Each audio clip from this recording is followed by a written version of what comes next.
It's time to have the Real Convo, a show that brings hope and awareness to those affected by suicide and mental health. As someone who is affected by both, American Foundation for Suicide Prevention Southeast Florida board member Alan Mednick breaks the stigma with his mission that no one ever feels alone. With the help of influential guests in the community, the Real Convo starts now.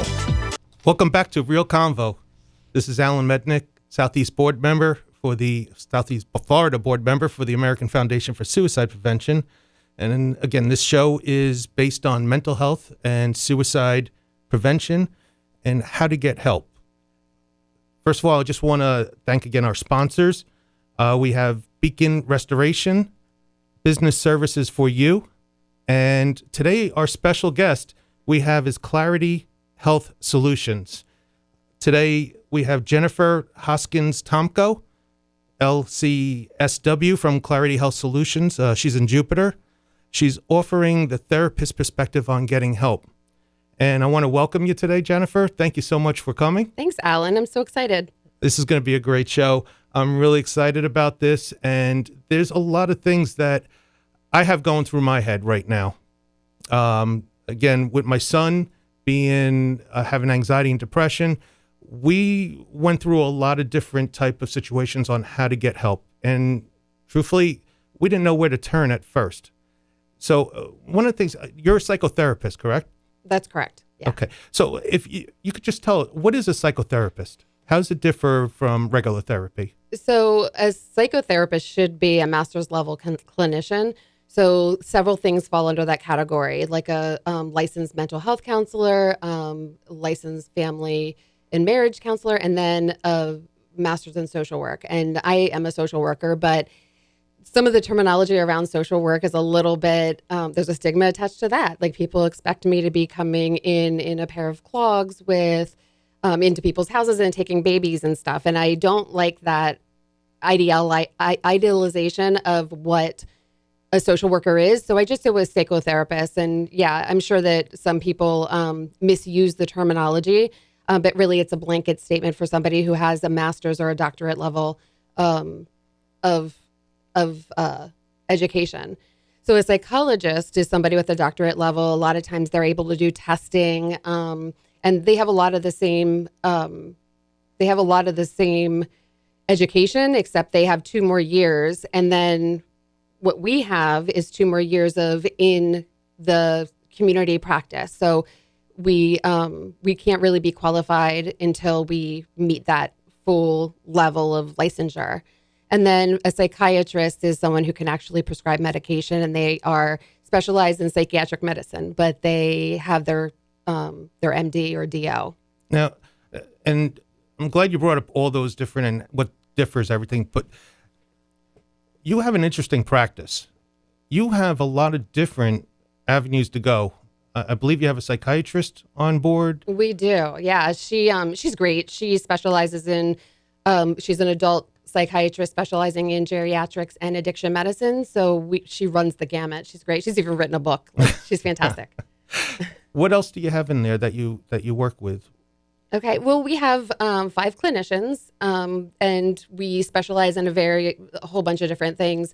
Some of us specialize in adolescents and kids, and some of us specialize in more like geriatrics. And then I'm a trauma therapist. I have the honor of working with first responders nearby and the 9/11 folks. So I'm forever grateful to have that opportunity. But yeah, we have clinicians that can do anything across the board. Well, you mentioned first responders, and I met on Monday with Palm Beach County Sheriff's Office.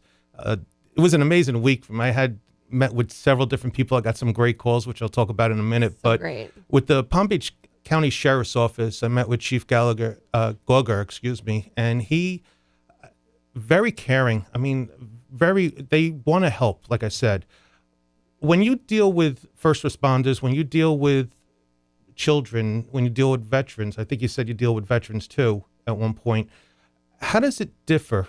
Do you take a same approach? Is it a different approach when you talk to these people? No, I mean, everybody's different.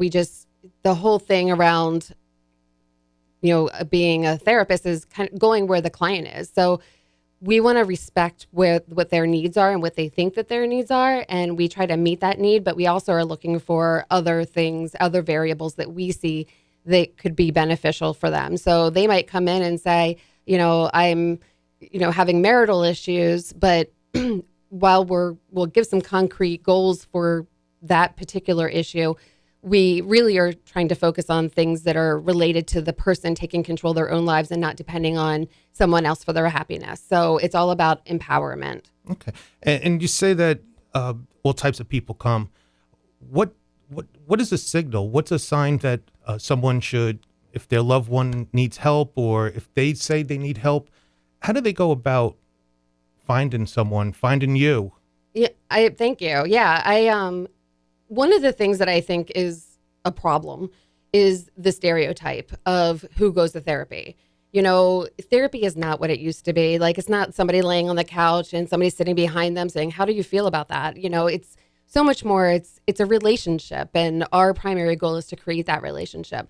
So it's not just, people who are mentally ill, and for sure we have people who have mood disorders or anxiety. But the term mental illness to me feels wrong. I feel like therapy is about mental wellness. It's about mental strengthening. And what we are essentially doing is anybody who walks through our door, I feel like they should be bragging that they're in therapy. I feel like they should be going, I'm getting help and I love, growing and I'm motivated to make a difference in my life. And to me, I think that is the indicator. If you feel stuck or you feel sad a lot, or if you just feel like you're not where you want to be in your life, I think anything along that spectrum would qualify as when you should, maybe reach out to someone. Obviously, we do have people who have, suicidal ideation and have other issues where they're debilitated and they can't get out of bed sometimes, and they might be very weepy and their relationships might be struggling. Like, all of those things are telltale signs. But really, we want people to come in well before they get to that point. You said something that was really interesting to me. You said you don't like the word mental illness. You like mental wellness. That's a powerful term to me. The wellness part of it is a positive thing, and it might have more feeling for people to come back and want to get help. And what's your feeling? What is the difference between those two words to you? I think that using the word illness, is, kind of sad. It's just like a sad thought. And mental illness also kind of puts that label on the person. But the people who walk through my door are not mentally ill. They're going through a tough time. They might be going through a transition in their lives, or it's like a divorce, or they're moving to Florida. It's so transient down here. Those big transitions, those life changes are so complicated that they can throw you into a state of depression. But that doesn't mean that they're mentally ill. That means that they're going through a tough time. Right. And so that's why I kind of want to take away the thought of mental illness. Like, even someone who has, a chronic problem like bipolar or depression, I mean, still they're coming in to get some mental wellness. I just don't like the label. I think it's disempowering. And again, I think that goes to the stigma behind it too, which is something I haven't thought about before. With children, and I actually got a call this week from, I was up in Washington, and as you know, and I had a meeting with one of the representatives up there that called me, and they want to get a round table together. They're concerned about the increase of attempts and what's going on in the school systems, which I think is powerful. And I'm excited. We're having a conference call next week, and we want to have a roundtable discussion. We'll get into that a little bit more. So the politicians do want to help us out, and they're very concerned. When it comes to children, sometimes it's difficult to see if a child is depressed. When they hit that 13-year-old, especially with boys, they might be going through puberty. You don't know if they're sleeping a lot because they're going through puberty or because they're depressed. What is a good time for someone to come in to get some help? Actually, I'm really glad that you asked that question, because frankly, I feel like whether it's because of puberty or because they're depressed, it doesn't matter. The kid's struggling if they're isolating, so where it's coming from doesn't matter as much as, in my opinion, as much as what do we do about it. So, it's easy to dismiss, oh, they're just going through puberty, or, somebody says that they're suicidal, oh, they're attention seeking. Well, the question for me is, well, why are they saying that for attention? If that's the assumption, there must be struggling and they actually have an actual need for attention in order to even say something like that. Right. So I feel like none of it's to be dismissed. And part of our role as parents or people, adults with kids, is to guide them into adulthood with skills in order to handle things that are harder. So to me, it doesn't matter where it's coming from. It's a matter of how do we get them to learn these skills now when they have guidance, right, versus having to stumble as hard in college or when they're on their own. Is it okay if I chime in? Yeah. I was going to say, I really like that. One of my questions for you guys is, it's producer Kat, hi. But something that I've wondered, I'm 27 now, but I, did middle school, elementary school, high school, all that. Do you think that there's a way that for students or kids, if they are sort of uncomfortable to approach maybe their parents with like, hey, I'm struggling, that counselors in school should be able to also sort of have a structure to see like, oh, if a teacher sees a student is, maybe dealing with stuff, because teachers see things that parents don't. So a lot of the time. I do want to chime in on that, and then I'd love for Jennifer to comment on it. So we did a Safe Talk training at one of the schools, and one of the things that the teachers were very concerned and frustrated about was they didn't know how to approach it. They felt that if they told a parent that their kid was depressed, which we'll go into a second, that they were going to get the parents were going to be, no, my kid's not depressed. How dare you say that to my, about my child? One of the things that we said is the schools do have an avenue to go. One of the things is the teacher is the front line. The teacher should be getting mental health training on dealing with it. Yeah. But there is a counselor in every school. Mm-hmm. And the proper procedure would be for them to see if something's wrong and bring it to the attention of the counselor. The counselor in each school is the one that should be handling that, not the teachers. I agree. Yeah, it's another set of eyes on the kids in order to alarm people who need to be alarmed. But yeah, the counselors certainly are there to help provide referrals and things like that. But the teachers have so much on their plates already. I mean, they're miracle workers, if you ask me. I can't even believe all that they have on their plate, and to be responsible for that too, it just feels almost unfair. But to have your eyes on the kids, if a teacher cares, they certainly. And the teachers are the front line. Yeah, they see are. the kids more than the parents do sometimes. So. Absolutely, so true. But yeah, they should be aware and educated about what to look for. But the responsibility, I don't think, should fall on them. So again, we're here with Jennifer Hoskins-Tomko from Clarity Health Solutions. And what I'd like to ask you on this is, when you have a team like we were talking about, mm-hmm. with that team, someone comes in, how do they know? What's a typical session like? Do you see them first? Do they go to the psychiatrist first? Do you guys work together and consult each other with each patient? Well, there's a lot of points to that. First of all, when somebody calls our office, we're asking them, one of the questions is financial ability. And the reason for that is we don't take insurance at all. So what we've done in order to compensate for people who need help is we have people with varying rates so that we can accommodate. So if somebody comes in with a major trauma, for instance, that's going to be either me or Scott Allen. Scott Allen has a lot of experience in trauma, especially with kids. If somebody comes in and they're under the age of 18, we're going to do Emily Velez or Scott Allen because they have that experience. I'm not going to take kids.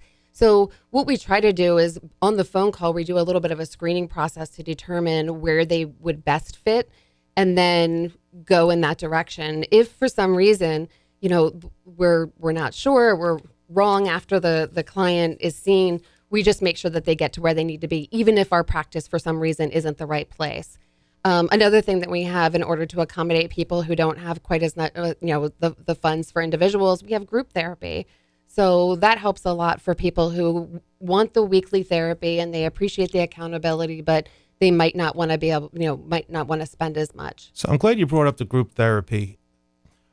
When my son was going through troubles, or he still is, but when it first started, we had trouble with him finding a good therapist. We actually went to 4 different social workers and psychologists, and we thought there was someone that was perfect for him. The one thing that happened on each one is the psychologist or social worker would say something that would trigger him. Basically, it was that you had to listen to your parents, for instance. You had to do what they say, and then all of a sudden he would turn off. And we had to go through 4 or 5 of them to get the right one. So we found a place that was a group therapy in Massachusetts. It was a great organization, and he benefited from it because he was surrounded by other children. He felt more comfortable. The one thing about it is that when he went up with the group, I would go downstairs and meet with the parents. And this was a time that I was isolated. I didn't want to talk. And one of the things that happened was I always thought I was the only one that thought this, that my thinking, nobody else could think the way I was processing things. So one day I went to the group therapy, and one of the parents said something, and I thought they just read my mind. So one of the things is a lot of people think they're alone. And when that person said that, I was amazed. How do you know what I'm thinking? Is that something that you find? Is that something that you find that group therapy helps with, that people realize that they're not alone, that there are other people that are thinking the way, and it's a normal way of thinking? 100% is so validating. It's interesting. People say, well, how do I know the difference between if I should be in individual therapy or group therapy? Well, they're completely different situations. You're not going to be able to go as deep, quite as deep about your specific issues that are going on in group therapy. It's more like educational and support, and it's so powerful. And that validation of everybody, other people are like me. Individual is completely different because you're going to get a level of depth and a depth of the relationship with your therapist that you can't really get in a group setting. So both of them really in conjunction is best. And really a question, and I appreciate you saying that, because just knowing that we're not alone is really important. And whenever we're struggling, we're in crisis, whether it's our own crisis or someone else's that we're living through, a lot of times we do feel alone. Like it's almost like the depression or the anxiety or the fear or whatever, it's telling us that we're alone and we're the only one. And one of the interesting things that my son also said to me one time was, the therapist doesn't understand what I'm going through. He hasn't been through this. That was an interesting point to me. My response was, how do you know this? You don't know it because he doesn't talk about his situation. But how do you approach that with people? Is that something that you find common? The people don't think you understand what they're going through? Actually, I'm fortunate that I don't usually have that issue because I ask them a bunch of questions so that they can educate me on what they're going through. So I don't make assumptions, and I'm just like, I feel really empathetic that the person sitting in front of me is struggling or wants to get to somewhere. So my whole thing is I just want to help that person get to their goal. So however I need to do that is paramount. But I will tell you that my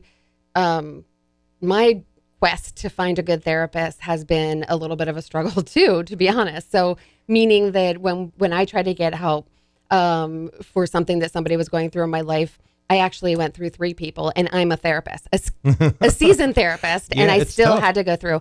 It's just, you have to find the right fit. So if you're brave enough to make that call, don't give up. Just keep trying to find the right one for you. So one of the points that you bring out on that is, again, when you're going through you're going through depression or whatever you may be going through, to pick up that phone and try to find that first person to call is the toughest thing to do because you don't know where to go. So how can people get to you, get to somebody to help them that they feel is right for them?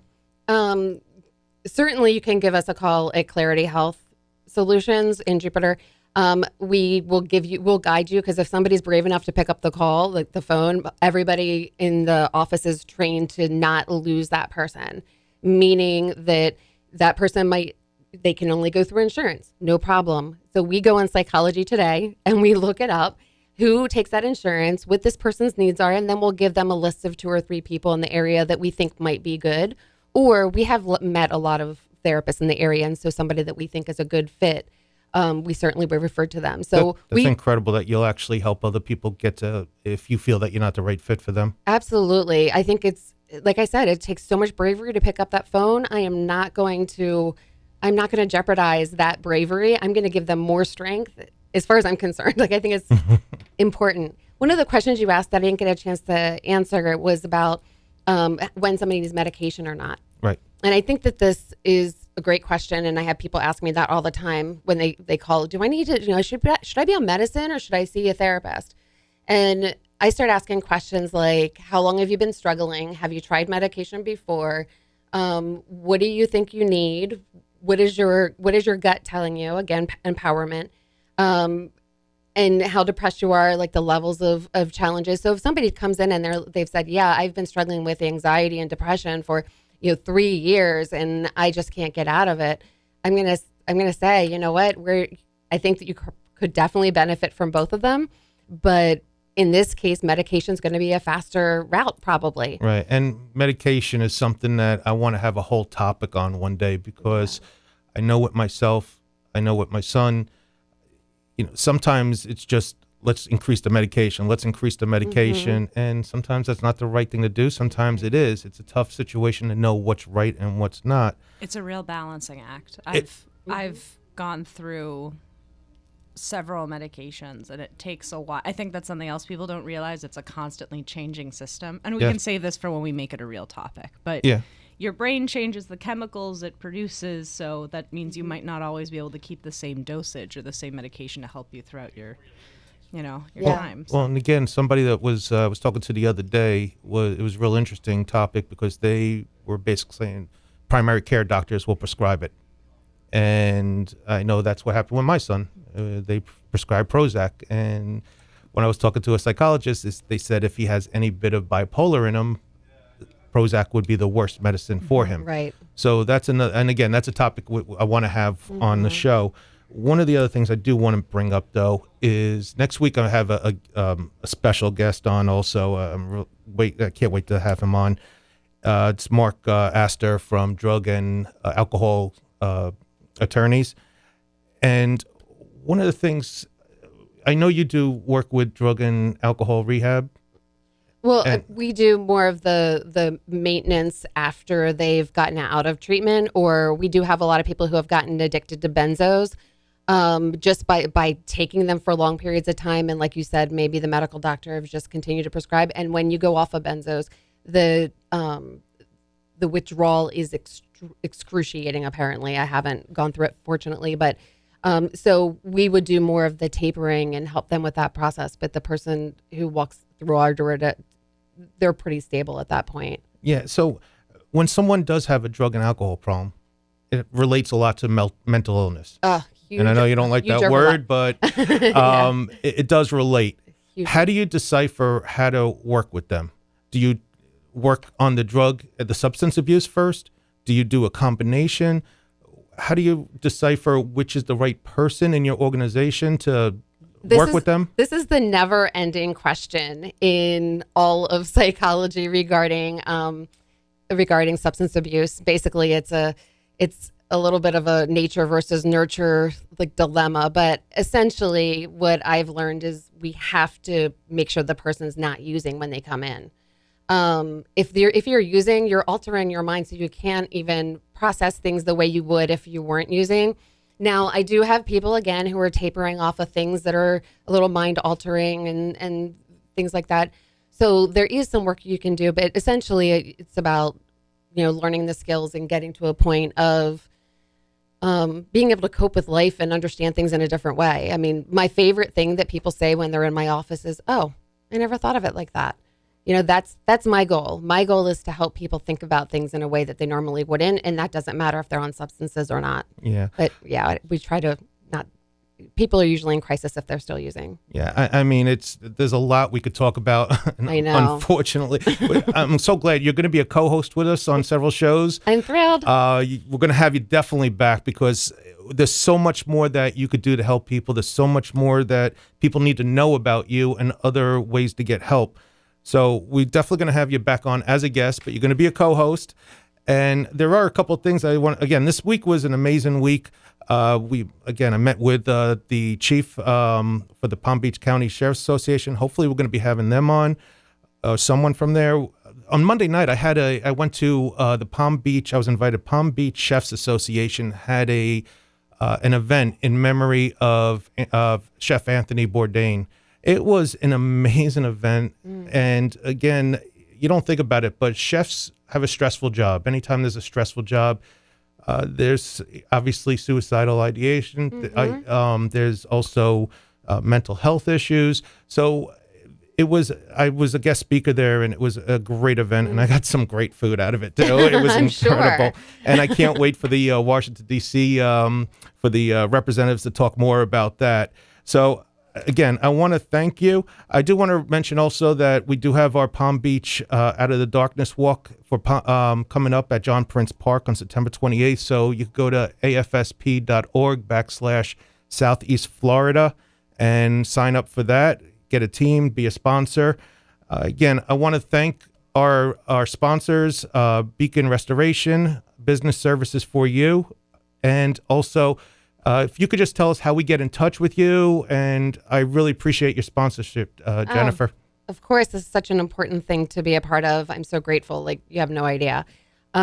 So yeah, if you want to get in touch with us, we're at the website's clarityhealthfl, like Florida.com, or you can certainly give us a call at 561-781-3333.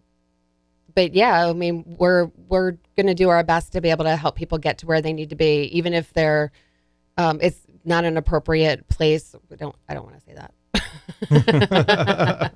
We're just going to get people to where they need to be. There we go. Well, again, I really appreciate all the work you do, all the help. And again, if anybody's in crisis, make sure you contact. There are places to go. You got Jennifer's Clarity Health Solutions. The crisis hotline is 1-800-273-8255. You could always call 211. AFSP.org/Southeast Florida has some great resources on there. And also drug and alcohol attorneys, which we'll have on next week, Mark Astor. He's going to have some great information on how to help your loved ones in need that have substance abuse. I've met Mark. He's actually a really nice guy. And I talked to him about some of the Marchman Act stuff. So, no, I think it's a great resource. I'm so grateful to be a part of this. And Alan, thank you for all you're doing. Thank you. And we will see you next week. Listen on Saturdays at 12 o'clock on WJNO. Thank you. Have a great day.